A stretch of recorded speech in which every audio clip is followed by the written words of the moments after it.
யாரும் குனிஞ்சு உட்காந்துடக்கூடாது. ப்ரேயர் பண்ணலான்னு குனிஞ்சு போய் உட்காந்துருக்கேம்மா. உட்காரத்துக்கு இடம் இல்லைன்னு எங்கே ஏறி உட்காந்துருக்கா பாரு. எப்படி ஏறி உட்காந்துட்ருக்கா.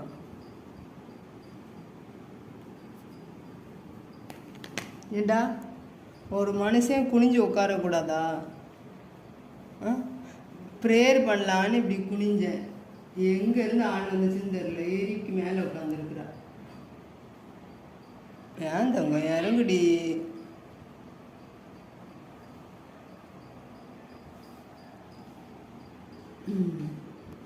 எவ்வளோ நேரம் நான் இப்படியே இருக்க முடியும்? ஜோ ஜோ ஜோ என்னடா கீழே இறங்குடா. அப்போ முதுகு வலிக்குது எனக்கு. வா கீழே வந்து படுத்துக்கோ. வந்தா கீழே வா. இந்தா கீழே வாடி. ஒடியா ஒடியா கீழே வா. கீழே வாடி சொல்லக்குண்டி. இப்படி கீழே வா. கீழே வா. இப்படி கீழே வா. இங்கே பற்றி அப்போ இறங்க. கீழே போ.